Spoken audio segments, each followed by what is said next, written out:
Olá, meus queridos irmãos e minhas queridas irmãs, bom dia! Hoje é terça-feira, dia 15 de novembro, e nós estamos aqui para continuar a nossa lição dessa semana, a lição que vai falar sobre a esperança do Novo Testamento. E o título da lição de hoje é Eu o ressuscitarei. Mais uma declaração poderosa de Jesus aqui, hein? Vamos ver o que ele falou sobre isso? Mas antes, vamos orar a Deus e pedir que ele se faça presente conosco? Oremos. Senhor Deus, muito obrigado, Pai, pela Tua bondade, pela Tua misericórdia com cada um de nós.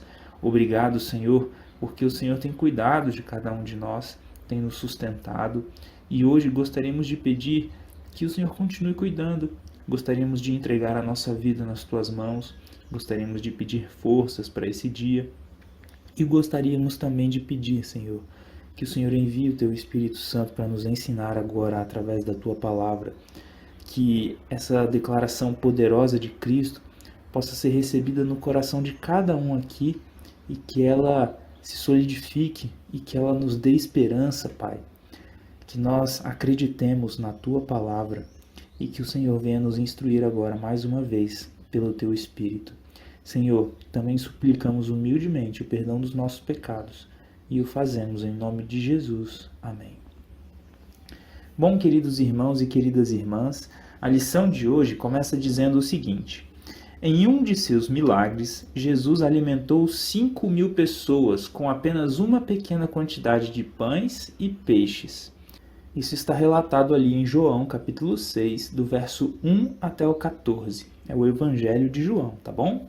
E aí, a lição continua dizendo: percebendo que a multidão pretendia proclamá-lo rei, ali em João, capítulo 6, verso 15, navegou com seus discípulos para o outro lado do mar da Galileia. Mas, no dia seguinte, a multidão o seguiu até lá, onde proferiu seu poderoso sermão sobre o pão da vida, com ênfase especial no dom da vida eterna. Isso está relatado em João, capítulo 6, do verso 22 até o 59. Então, esse sermão está todo aí contido nesses versos. E a lição pede para que a gente leia um trecho desse sermão. Leia João, capítulo 6, do verso 26 até o 51. Como Jesus associou a dádiva da vida eterna com a ressurreição final dos justos. Vamos ler então, meus queridos irmãos e queridas irmãs. É um texto bem grande. Eu gostaria de ler alguns versos desse texto aí, desse sermão com vocês, tá bom? Eu vou ler primeiro o verso 27. Trabalhai não pela comida que perece, mas pela que subsiste para a vida eterna, a qual o Filho do Homem vos dará, porque Deus, o Pai, o confirmou com seu selo. Então aqui Jesus já começa a falar sobre a vida eterna. Agora vamos para o verso 35. João capítulo 6, verso 35. Onde está escrito assim: declarou-lhes de...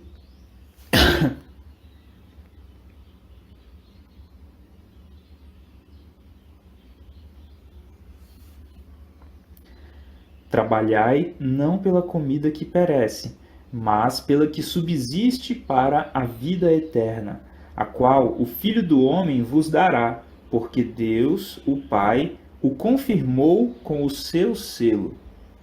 Vejam só, aqui Jesus já começa a falar sobre vida eterna. E agora vamos para o verso 35. Declarou-lhes, pois, Jesus: eu sou o pão da vida. O que vem a mim jamais terá fome, e o que crê em mim jamais terá sede. E agora o verso 37. Todo aquele que o Pai me dá, esse virá a mim, e o que vem a mim, de modo nenhum o lançarei fora. Vejam só, meus queridos irmãos e queridas irmãs, esse é um texto muito precioso. Aquele que vai até Cristo de modo nenhum será lançado fora. Bom, agora vamos para o verso 39 e o verso 40. E a vontade de quem me enviou é esta, que nenhum eu perca de todos os que me deu. Pelo contrário, eu o ressuscitarei no último dia.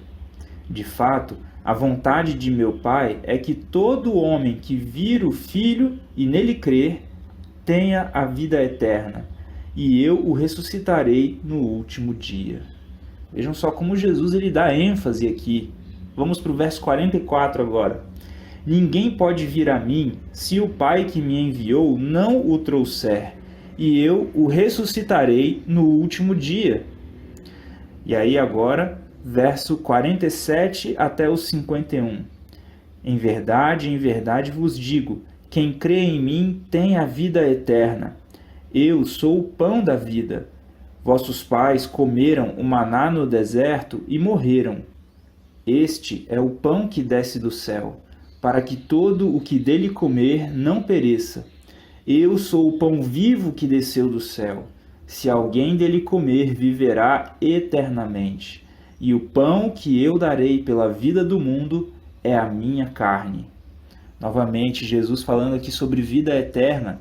E agora ele está falando que alguém precisa comer dele, comer da carne de Cristo. O que isso significa? Significa aceitar o sacrifício dele, crer nele. Continuando aqui, verso 54. Quem comer a minha carne e beber o meu sangue tem a vida eterna, e eu o ressuscitarei no último dia. Vejam só. E agora eu vou ler o verso 58. Este é o pão que desceu do céu, em nada semelhante àquele que vossos pais comeram, e contudo morreram. Quem comer este pão viverá eternamente. Como que Jesus aqui faz essa associação, não é? Da obra, do ministério dele, do sacrifício dele, da vida dele em prol da salvação da humanidade, da vida eterna, e como que ele liga isso com a ressurreição. Ele não está falando que a gente não iria morrer, mas que se nós crêssemos nele, ele nos ressuscitaria no último dia. Que esperança, hein? E a lição continua dizendo aqui. Em seu sermão, Jesus destacou 3 conceitos básicos em relação à vida eterna. Primeiro, ele se identificou como o pão que desce do céu e dá vida ao mundo. Ali em João capítulo 6, verso 33 e verso 58. Ao declarar eu sou, do grego ego eimi, o pão da vida, né? Então Jesus aqui ele fala eu sou o pão da vida, né? Ali em João capítulo 6, do verso 35 e também no verso 48. Jesus se apresentou como o grande eu sou do Antigo Testamento. Vocês lembram quando que Jesus apareceu para Moisés ali na sarça ardente? Aí vocês vão falar assim, não, mas foi Deus que apareceu para Moisés na sarça ardente. Vamos para Êxodo capítulo 3, verso 14, vamos lá ver o que está escrito?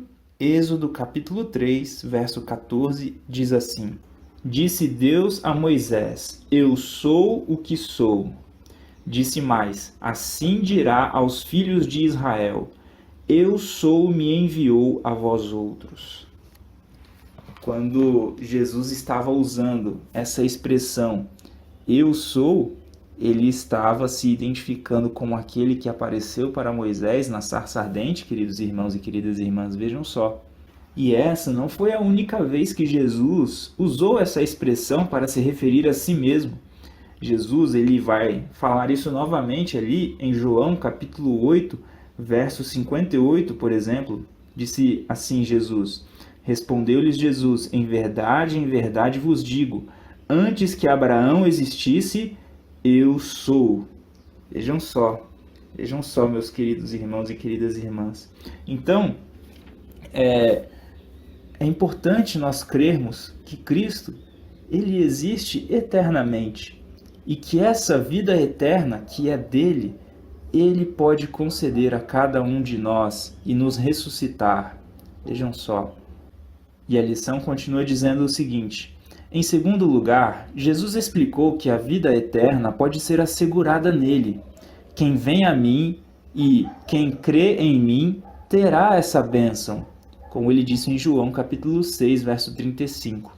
E finalmente vinculou o dom da imortalidade com a ressurreição final, assegurando 3 vezes, e eu o ressuscitarei no último dia, ali nos versos 40, 44 e 54 do capítulo 6.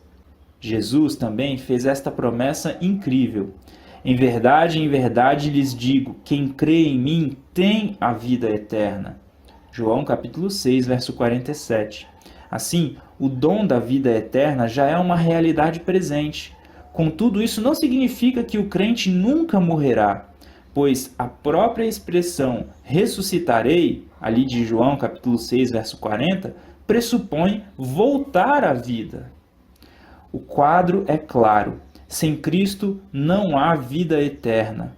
Mas, mesmo depois de aceitar a Cristo e ter a certeza da vida eterna, continuamos, por ora, sendo mortais e, portanto, sujeitos à morte natural. Na segunda vinda, Jesus ressuscitará os mortos que creram nele e, naquele momento, dará a eles o dom da imortalidade. O dom é garantido não por causa de uma suposta imortalidade natural da alma, mas por causa da justiça de Jesus, que vem a nós pela fé nele. Conseguiram entender, meus queridos irmãos e queridas irmãs? O dom é garantido não por causa de uma suposta imortalidade natural da alma, mas por causa da justiça de Jesus, que vem a nós pela fé nele, pela fé que nós temos nele. E a lição vai finalizar trazendo uma reflexão para nós. Jesus disse que se você crer nele, tem a vida eterna. Como essa promessa maravilhosa pode ajudá-lo a lidar com a dolorosa realidade de nossa mortalidade presente, embora temporária? Bom, queridos irmãos e queridas irmãs, a morte é um desafio muito grande para nós, não é? Lidar com a morte. No entanto, diante dessas declarações de Cristo, nós temos esperança, a esperança da ressurreição, e que nós possamos nos lembrar disso, para que nós não nos entristeçamos como os demais, como disse Paulo. Não quer dizer que a gente não vai ficar triste, mas é que a gente não vai ficar triste sem esperança. Paulo fala isso lá em 1 Tessalonicenses capítulo 4, a partir do verso 13. Vejam só o que ele diz. Não queremos, porém, irmãos, que sejais ignorantes com respeito aos que dormem. Essa expressão, os que dormem, se refere àqueles que morreram. Vocês vão entender isso, olha só. Não queremos, porém, irmãos, que sejais ignorantes com respeito aos que dormem, para não vos entristecerdes como os demais, que não têm esperança. Pois, se cremos que Jesus morreu e ressuscitou, assim também Deus, mediante Jesus, trará em sua companhia os que dormem, ou seja, aqueles que morreram. Ora, ainda vos declaramos por palavra do Senhor isto: nós, os vivos, os que ficarmos até a vinda do Senhor, de modo algum precederemos os que dormem, isto é, os que morreram. Porquanto o Senhor mesmo, dada a sua palavra de ordem, ouvida a voz do arcanjo e ressoada a trombeta de Deus, descerá dos céus. E os mortos em Cristo ressuscitarão primeiro. Viram aí a ressurreição dos mortos? Depois, nós, os vivos, os que ficarmos, seremos arrebatados juntamente com eles, entre nuvens, para o encontro do Senhor nos ares. E assim estaremos para sempre com o Senhor. Consolai-vos, pois, uns aos outros com estas palavras. Queridos irmãos e queridas irmãs, essa é a nossa grande esperança, esse é o nosso grande consolo. Não quer dizer que nós não vamos ficar tristes, mas temos um consolo, temos uma grande esperança para nos confortar e um Deus que está vivo e que virá nos buscar e, quando Ele vier, ressuscitará as pessoas que morreram crendo nele. Amém?